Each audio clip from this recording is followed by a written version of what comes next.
चुनौतियां क्या soft landing की, ये जरा दर्शकों को समझा देते हैं। धूल से उपकरणों को बचाना बहुत जरूरी है, साथ ही लैंडर को सीधा रखना, क्योंकि वो टिल्ट होगा, अपने आप को वो घुमाने की कोशिश करेगा, उसे सीधा रखना चुनौती है। लैंडर से संपर्क बनाए रखना और लैंडर की रफ्तार पर नियंत्रण हासिल करना, यह भी एक चुनौती है, क्योंकि रफ्तार को कम करना होगा।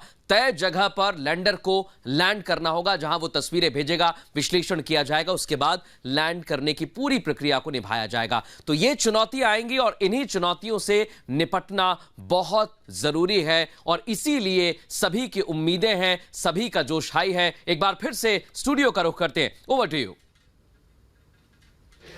तो मृदुल, आपने जैसा देखा, आपने दिखाया कि अंतरिक्ष की सैर कितनी खूबसूरत हो सकती है और आज तो हर कोई अंतरिक्ष की इस सैर को करना चाहता है और चंद्रयान 3 के साथ करना चाहता है।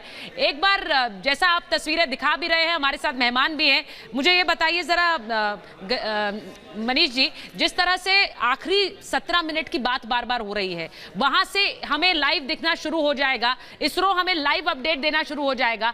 अभी तक everything on board is perfect, अभी तक जो जानकारी है अभी सब परफेक्ट है। राइट नाउ मॉनिटरिंग चल रही है। देखिए, एक्चुअली चांद की कुछ पिक्यूलियर बातें भी हैं, जैसे कि ये जो कमिटमेंट मैं बता रहा था ना कि ऑटोनोमस लैंडिंग सीक्वेंस का जो एक कमिटमेंट है कि उसके बाद फिर हम बस उस प्रोसेस में उतर जाएंगे। बिल्कुल होता क्या है ना, चांद जो है उसकी ग्रेविटी जो है वो थोड़ी सी डिस्टर्बिंग है। मतलब चांद के चारों तरफ जब कोई चीज़ घूम रही है, हाँ, तो वो किसी भी तरीके से नहीं घूम सकती। उसको हम कहते हैं कि कुछ फ्रोजन ऑर्बिट्स हैं, उन्हीं ऑर्बिट में आप घूम सकते हो। अगर आप उनके अलावा किसी और ऑर्बिट में चांद के चारों तरफ घूम रहे हो तो चांद की जो ग्रेविटी है वो आपको डिस्टर्ब कर देगी।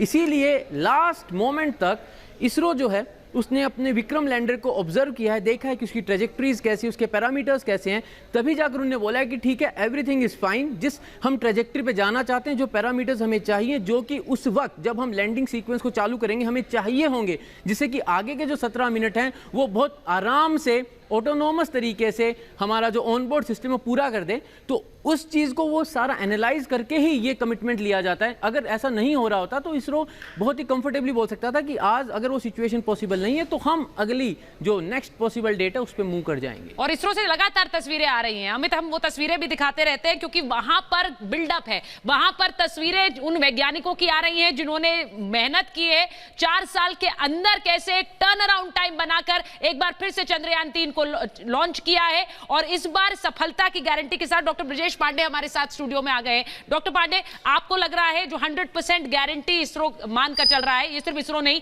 दुनिया भर की एजेंसीज इस पर अपना भरोसा जता रही?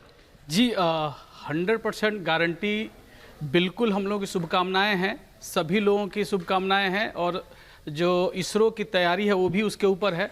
लेकिन 100% गारंटी, शुभकामनाएं और जो हमारी आकांक्षाएं हैं उससे थोड़ा से हटके हैं। अभी हमें जो क्रूशियल टाइम है, चंद्रयान 2 भी हमने देखा था, चंद्रयान 3 में भी हम देख रहे हैं कि जो अभी बात हो रही थी कि लास्ट के जो 17 मिनट हैं उसके ऊपर हैं और सभी पूजा पाठ जो भी आज चल रहे हैं, जो भी शुभकामनाएं चल रही हैं, तो उसके ऊपर है।